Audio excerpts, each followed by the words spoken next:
Hey everybody, this is GGB, co-host Poppers, and we're getting straight into this game of the Independent Chiefs versus the Big Ten Titans. If you didn't watch the last episode, the Big Ten has taken a really commanding 14-0 lead. The Independents have not been able to move the ball all game long, but they just got a big turnover from their defense. They're at the Big Ten 49-yard line at the start of this second quarter. So they can definitely come back here. This is the drive, though. You don't need, technically. They have a lot of time to do stuff, but this is a big motivation drive. Big drive for them personally, just as confidence, because they haven't been able to move the ball at all downfield. This is their defense have given them a chance to do something great. So he dumps it off, and he just, picks up 0 yards. It's 3rd and 10, and it's just not going that great for this Independent Chiefs team. But honestly, they're hanging in there. They're not doing that horribly. 14-0's not a bad game. It's a bad game offensively, but defense has been keeping you in there. So he ties time, yeah. Wide open man right there.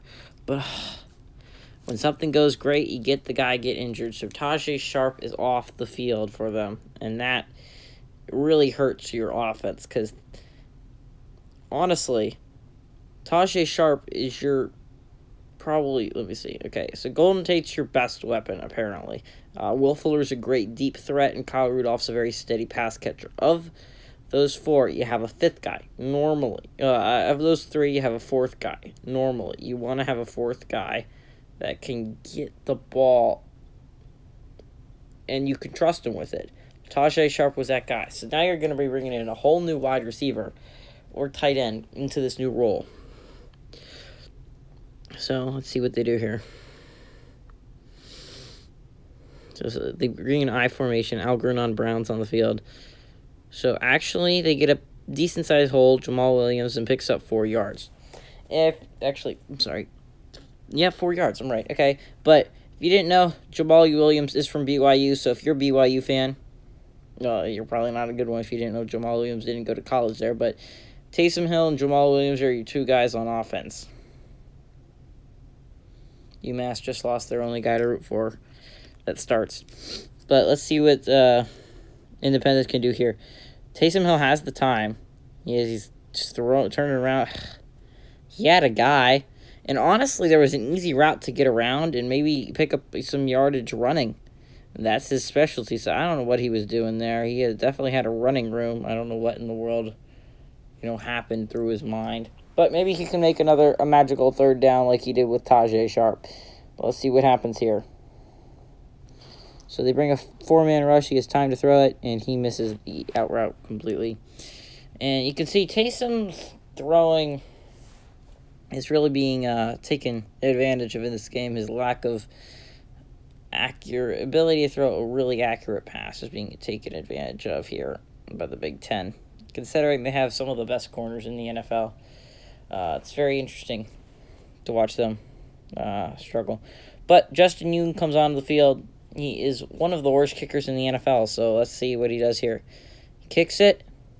It's not pretty, but it's up and good. 14-3 ball game for the Independent Chiefs.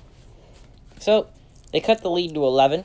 So, let's see if the defense can get another big stop or if they'll be giving up more points here. So, Russell Wilson's not had a fantastic game, I would say. He's had a pretty good game, though, so far. So, let's see who... I don't know. Is it Yoon or Newsom who kicks off? I don't honestly. It's Yoon. Yoon kicks off.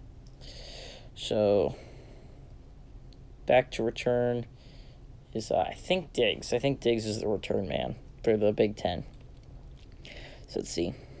Kicks it off. Oh, but not this time. Ooh, what a juke move. Got him. But who is that? Is that White? No. I don't know who that is. But we could be seeing a good amount of him, considering that all the kickoffs are probably going to be not far enough for the other guy to return, for Diggs to return. So, let's see. what the Big Ten can do offensively here. 13 minutes, 52 seconds left on the clock for them in this second quarter before halftime. So let's see. This looks like a 5-meter rush, but they drop off the other guy. They go over the middle, and it's incomplete. Almost intercepted there. Inaccurate pass by Russell Wilson brings up a 2nd and 10. And Russell Wilson hasn't been having a great day, but he's been having a pretty good day. Not a horrible one. Not like a lights-out day either. Just a mediocre kind of day. Like when it's not a horrible day, You kind of felt okay, but not like one of your best days. But so they take the out route and picks up a good amount of yardage after the catch. A-Rob. So they get to the 49-yard line of the Independence. And now we're looking at if the Independents can stop them here, I guess. But they're getting pretty close to field goal range. Count 1 + 1, 2, 4 or 5 months left till the actual NFL season, guys. So that's when we're gonna get NFL back. So hopefully that's not canceled, because I will die. I will just combust. I'll burst into flames if I can't watch football.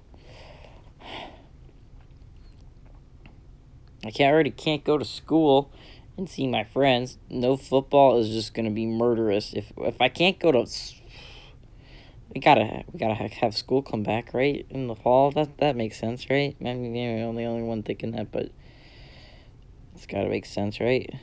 Ooh, tipped, almost caught, but incomplete. Good pressure. That's what caused the tip pass. 3rd and 7. Let's see what they do here. If I was them, I'd take cover 3. But I'd have a spy on Russell Wilson and drop everyone. Just have 3 guys rush the quarterback. So that would be like Stephon Tuitt. You have Ziggy Ansah and like Sheldon Day. But instead, they're going to go the opposite way. This looks like a 5-man rush. Yeah, they do. They bring a 5-man rush. It's time to throw the ball. And gets it to Michael Thomas. As you can see, I didn't think blitzing made the most sense there, because they have 5 really good offensive linemen. You don't have that many good defensive linemen. You're not going to get pressure on the guy, so what's the point? Unless you're bringing 6. That's where my opinion changes. If you want to bring 6, that's fine. That forces the guy to make a really quick read, because there's not that many. 5 offensive linemen, 6 guys rushing the passer, guy's going to get home. That puts pressure on Russell Wilson to make a really good throw. So, 6, if I'm going to blitz the passer, I got to have at least 6 guys coming at him. But they stop the running back for a 4-yard gain. Or 3-yard gain, I'm sorry. 2nd and 7. Let's see what the Big Ten has schemed up here. About 12 minutes left in this second quarter. I hope you guys are enjoying this game so far in this series. So this game is going to approximately end if we get no overtime. So drop 3rd and 7, but this game's going to end. Let's see. This is coming out on Monday, so Tuesday, Wednesday. So this game will be over by Wednesday. We'll start our FCS Division 2, Division 3 at Pac-12, which is our night game, and it's one of the most hyped games of the year, in my opinion, because we get 2 of the closest seedings we've ever seen all year, except for the American Mountain West, but that's not really fair, because that one wasn't really a close game. I expect this one to be a very close game. So if you don't want to watch this game, which I hope you do want to watch it, that is, do check in on Thursday, because we're going to have one of the most amazing games we're going to see all year. It's a really hype game. We're going to see Jimmy G versus, honestly, Aaron Rodgers. We're going to get to see the NFC Championship game, except for they're on different teams. We're going to see the Pac-12 Panthers and FCS Division 2, Division 3. No, Pac-12 Panthers. I'm sorry, I said Pac-12 Packers, didn't I? But Pac-12 Panthers and FCS Division 2, Division 3 Packers. And George Kittle gets in the end zone for the Big Ten, and it's going to be a 21-3 ball game. So that's an unfortunate moment for the Independents, but it's not that horrible, So what do you think? just mathematically, we got 8 more days of this divisional round. I don't remember what today is. I think it's the 19th. So 8 more days from the 19th. That'd be the 27th. So we're going to get 3 episodes in of... That's if there's no overtime, which there probably isn't going to be in this game. I don't know about the next game, but... so we're going to get 3 in. We're going to get to see the first 3 quarters of the conference game. So then we're going to be going the 5th. We're looking at the 5th. The 5th when the conference games are over. And then we'd have the Super Bowl. So this is looking to end around the 9th. That's if there's no overtime games. We could end up going into like the 10th or 11th. That's probably the most we're going to get. So stay tuned through then. Hopefully I'll be able to start having people over when May starts. And I can actually get to see some of my friends. But until then, you guys are all I have. So let's see this Independence offense take the field again. Taysom has had absolutely a horrendous day so far, but hopefully he can turn this around in this drive. 11 and a half minutes left in the second quarter. You gotta get something going. Yeah, you have to be able to match this offense that the Big Ten's putting up. Running game's not a bad idea. Get Riddick going. Go read option. Read option, in my opinion, is a very good move here, considering how mobile Taysom Hill is. He's a very good, fast quarterback. So that's what you got to use him for, in my opinion. Got to go read option with him. But Andy Reid should be able to figure it out. I believe in him. So they don't have Algernon Brown on the field this time, which is confusing because that's who they were in the huddle. But 2nd and 10, let's see what they do here. So they go draw play. And, man, if that guy, the middle guy, was handled a little bit better, then they could have had a big gain. But unfortunately for them, wasn't handled that well. And it's bringing up a 3rd and 7. And Taysom Hill's really got to step up on this 3rd down. So he goes 5 wide here. So let's see what he does with all these playmakers that he has. So they bring a blitz. They go short pass. And yep, he picks up a good amount of yardage. And that was a good read by Taysom Hill. And it was a good run after the catch for Mr. Golden Tate. See, Golden Tate, he's still a weapon on this team. I mean, he's not going to be a weapon for much longer in the NFL and in real life. I mean, in the NFL and in Madden. And the NFL is real life. I don't know what I'm saying, but in the NFL and Madden, he's probably going to end up going downhill from now on. This is probably the peak he's going to get. He's going to be at least, I'd bet, a backup after this. But so they bring in Algernon Brown onto the field. So let's see what they do here. So they go quick screen, and he picks up actually 1 yard. So it's 2nd and 9. Good catch by Golden Tate, taking it a yard. But 2nd and 9. Let's see what they can scheme up here. See if they can figure out how to pick up this 1st down on the 2nd and 9 play. So let's see, 9 minutes, 23 seconds left in the second quarter. So they bring a blitz. And unfortunately, he misses on his target. He was really open on the slant, but fortunately for Taysom Hill, wasn't able to hit him. Let's see if he can pick up this 1st down on the 3rd and 9. Last drive, same thing. They picked up a 3rd down early, but then they couldn't get the 2nd, 3rd down. So let's see if they're able to get the 2nd, 3rd down on this drive. 47-yard line. They're going to have to punt if they don't get it here. So it's time to throw, and he just picks up the 1st down. Nice catch. Dive forward by Golden Tate. So Golden Tate's really helping this offense get into gear here on this drive. They've been really... The only big play they've had so far is the big Tajae Sharpe catch. And Tajae Sharpe is not helping right now. I don't know if he's going to even be able to come back into this game.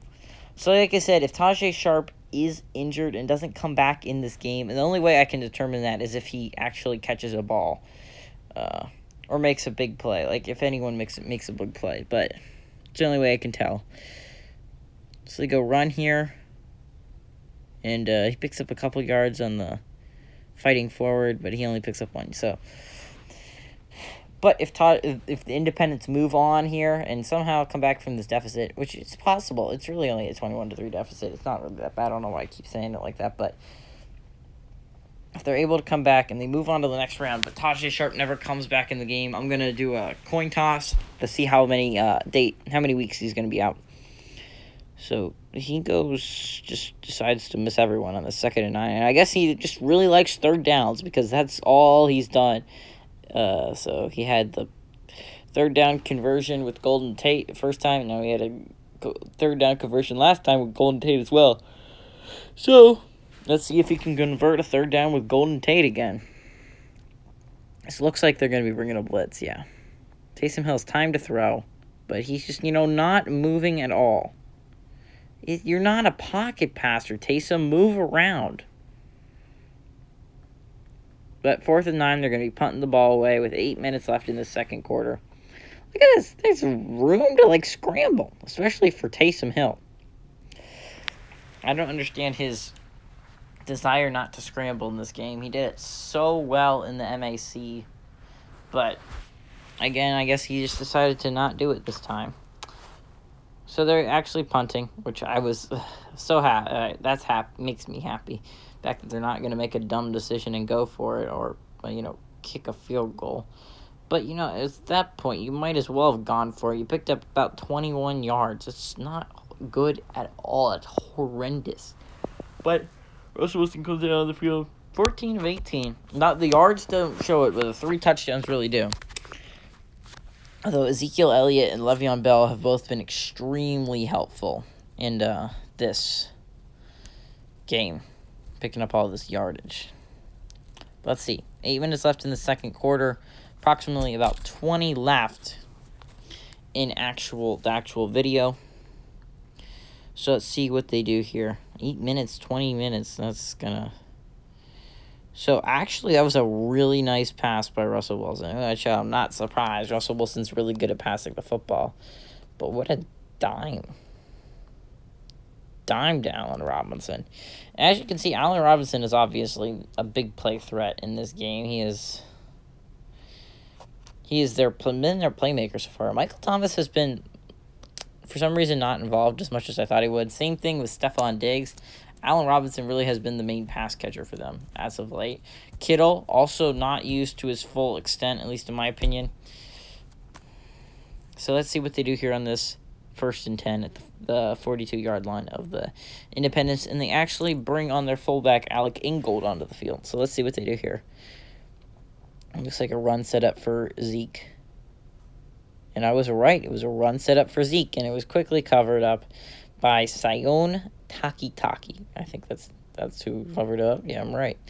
Takitaki. I just remember 57 Takitaki because his name is just, so easy to remember. Takitaki. He's the weakest linebacker, but his name's just so fun and easy to remember. So let's see what they do here on the 2nd and 8. It looks like it's setting up a run, and it is. And again, Takitaki gets him in the backfield. Actually, he picks up a yard. But 3rd and 8. Let's see. Wait. No. He did make him lose a yard. So, 3rd and 8. Let's see what they do here. In my opinion, cover 3 Sky. Bring a spy. I'd send the spy be like, I don't know, Fred Warner or whoever the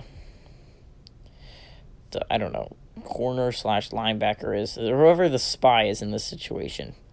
In my Penn State team, it's Jordan Lucas. He's a safety. So, it could be a safety. It could be a linebacker. Who actually knows? I don't know who is. But instead, they decided to go 5-man blitz, which in my opinion is the worst blitz you can do because it takes a man out of coverage and doesn't give... Oh! But this time, Ziggy Ansah gets to the quarterback, forces a sack, and Big Ten's going to have to punt away the football to the Independents one more time before this half, at the very least. So, Ziggy Ansah gets to him. They bring Takitaki on the blitz to the outside. And luckily, Ziggy Ansah is able to beat his man one-on-one.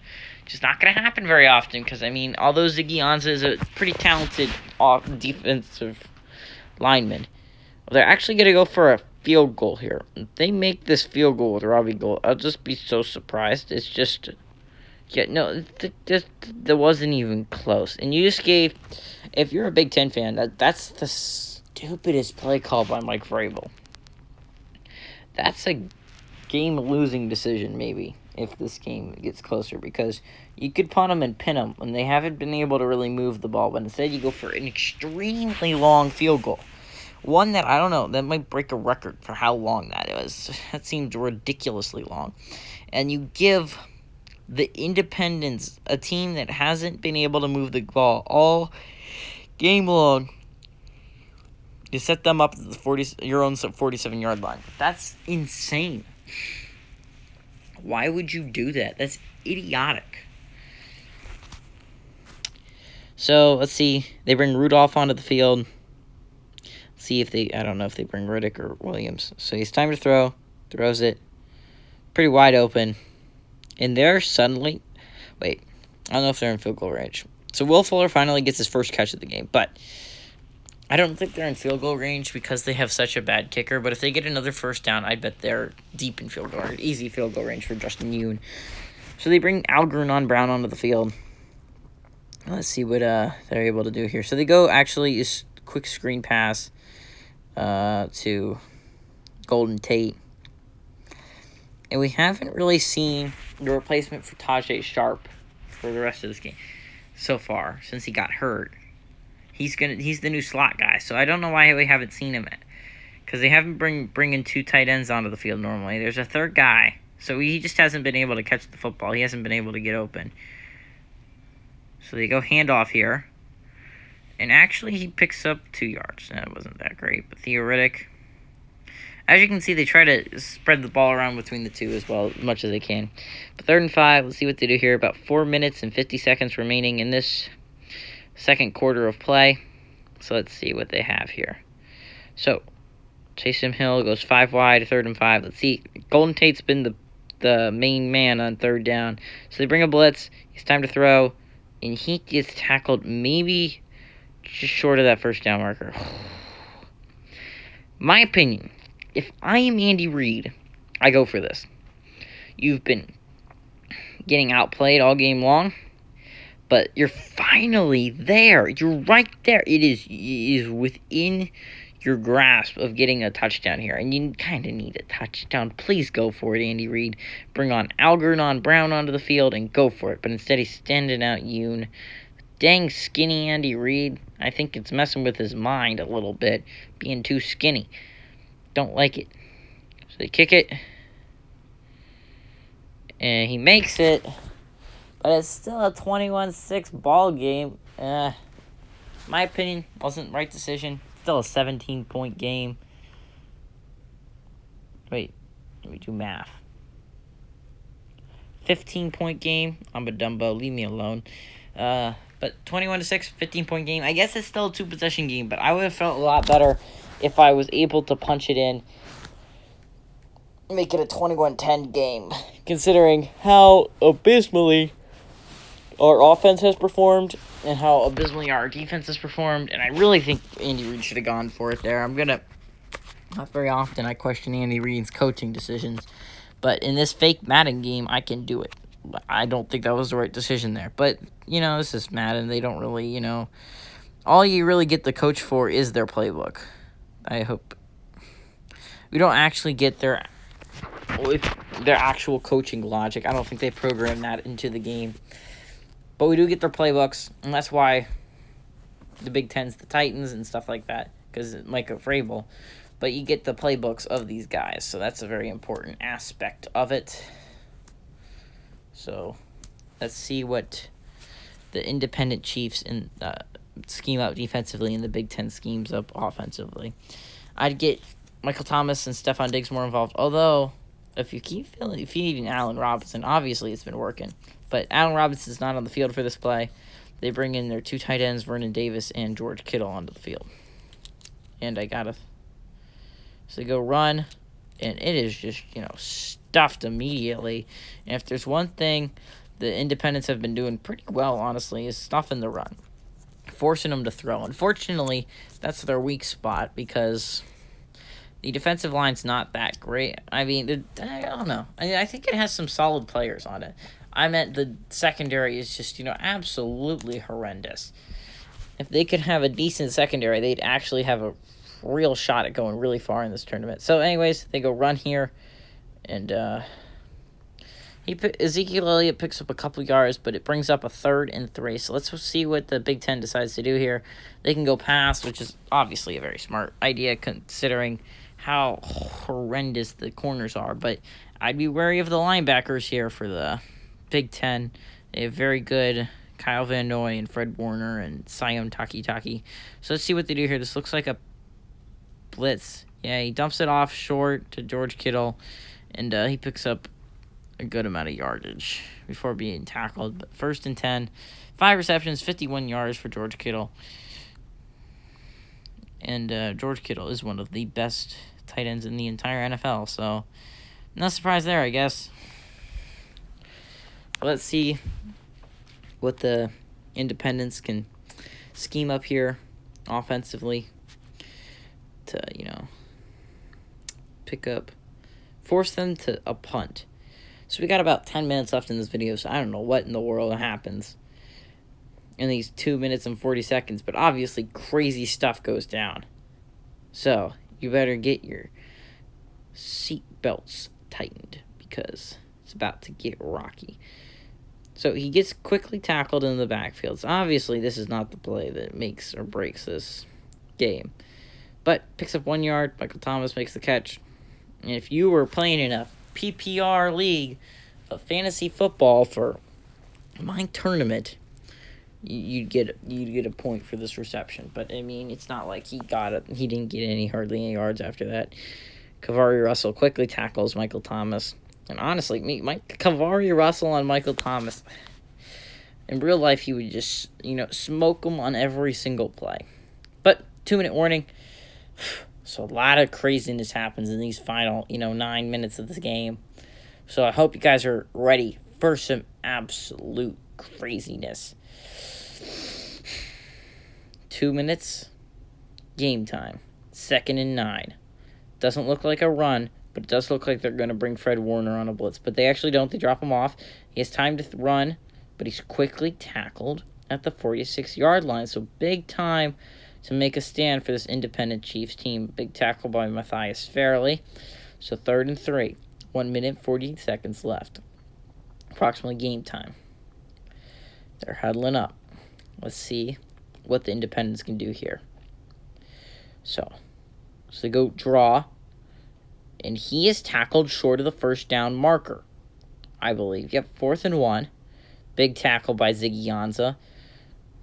And honestly, the pass rushers for the Independents are pretty strong in Ziggy Ansah and Stephon Tuitt. It's one of the strongest defensive end pairings in the smaller conferences. Although I won't hate on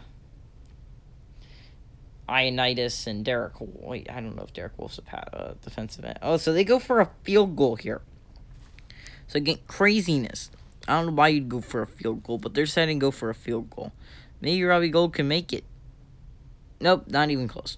But the Independents are going to have a chance to cut this lead to 21-13 before this half is over. And that is huge considering they've scored all their points in this 3rd quarter of play. It could be a huge turnaround for them. So let's see what Taysom Hill and the Independents scheme up here in these final 50 seconds of play. 49 seconds. They're at the 50-yard line, so they've got to go 50 yards in 49 seconds. So that's basically averaging a yard a second, almost. But let's see what they do here. 49 seconds left. Let's see. So Taysom Hill drops back to pass, but he quickly gets sacked by J.J. Watt, and the Independent Chiefs for some reason call a timeout, which is just, absolutely idiotic. Also, I wouldn't hate on the Mountain West pairing of Tyrone Crawford and DeMarcus Lawrence. DeMarcus Lawrence is an absolute beast. Tyrone Crawford's no slouch himself. MAC doesn't have any good pairings, and neither does the Conference USA. So they go draw here. Ooh. Big hole. Good run. Honestly. That was a fantastic run. But 3rd and 5 at the Big Ten 44-yard line. You can't make the kick from here, so you have to punt if you don't pick this up. So let's see what the Independents do here in this 3rd and 5. Let's see if they can pick up the first down with Taysom Hill. And honestly, Golden Tate has been the man here this game. He's been the only person you could rely on to catch passes and stuff. So, Golden Tate. But, fortunately for them, Taysom Hill gets sacked. Big Ten calls a timeout. So, 21-6. Keep in mind, we have 6 minutes left of video time. 4th 11, 33 seconds, game time. So I don't know what in the world is going to happen in this 33 seconds. So obviously crazy stuff, though, because 6 minutes. But, so let's see. Justin Newsome coming to punt the ball away. Gets it away. Unfortunately, very short punt for them. Lands at the 38-yard line. They have 27 seconds to get this ball downfield. So let's see if Russell Wilson and this offense can do it. See if they can drive down this football field. 27 seconds. Okay, so they bring Kyle Van Noy and Fred Warner onto the field, which I feel like I'd be going more nickel here because it feels like they're not going to run the ball. You don't really need to worry about these linebackers. I'd be worried about bringing some corners onto the field instead of Fred Warner and Kyle Van Noy and safeties. So they bring a 5-man rush, and, he just has all the time in the world, but they already are sitting at the 31-yard line. 20 seconds left to go in this game. Game time. So, 20 seconds left. You're at the 31-yard line of the Independence Chief. What you going to do? I feel like A-Rob's a very, very good answer, considering how well he's played in this game. But instead they go 3 tight end set, 1 wide receiver, and Michael Thomas. So they send all the guys out on routes. He's time to throw. He throws it. So they go roughing the passer on the defense. Julian Love. So they're going to get 1st and goal at the 1-yard line. So let's see if the Big Ten's able to punch it in with these 14 seconds they have left. Big catch by Michael Thomas. Definitely looks like they're going to be taking a 28-6 lead before halftime, which is not ideal for the Independent Chiefs. Andy Reid's got to get them in at halftime without losing too many points. So they go what looks like to be goal line here. So the Big Ten brings out their 3 tight ends. So they actually drop people, and they get a sack. Called timeout for the Big Ten. And there is only 11 seconds left remaining in this game. So big sack by the Independent Chiefs pushes them all the way back to the 4-yard line. So the Big Ten's going to have to make a big decision on what play they want to call with these 11 seconds left at the 4-yard line. So they go 5 wide. So let's see what the Independent Chiefs decide to do for that. So they go to the wide open, like absolutely wide open Le'Veon Bell for the touchdown. And they take the 28-6 lead before halftime. And honestly, if you're an Independent Chiefs fan, you're just, dying inside. Or Independence fan, I guess. BYU, Notre Dame, there's only 6 schools, so. You just gotta be dying. I mean, a lot of, you have enemies in that. So, Notre Dame has enemies outside the league. But, normally you have conferences. Big Ten, Penn State has a huge rivalry for Ohio State. Ohio State has a bigger rivalry with Michigan. There's the Michigan State rivalry. All these teams hate each other. But, just as a whole, Big Ten fans are all like, yeah, I hate Ohio State. But you know who I hate more? The entire SEC conference. So if Ohio State can go and beat someone in a bowl game, I'm going to be rooting for that. I just root against the SEC every single moment I can. So I hope you guys are enjoying these videos so far. I enjoy putting them out every single day. 5 days a week. I mean 7 days a week, sorry. Don't get the wrong idea. I post them every single day, so enjoy them because I enjoy posting them for you guys, so please watch them. Also, just to make me and my dog happy, I know it just takes a few seconds out of your day. If you could just click the little thumbs up button, make it blue, little blue thumbs up button, that means the world to me.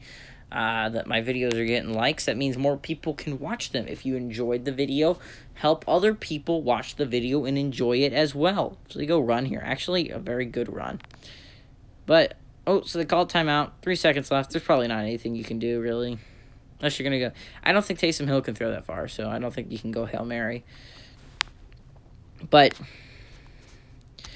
just help other people enjoy this video as much as you enjoyed it. Obviously, you enjoyed it a lot because I produced it. I'm the best YouTuber in the entire planet Earth. So 3 seconds left. I gotta announce this, actually, though. But anyways, please hit the subscribe button. Make that number 17 instead of 16. That would make me so happy as well. Just take the few seconds out of your day. It makes me happy. Anyways, thank you guys for watching. This is GGB, Carlos Puffer saying adios, amigos.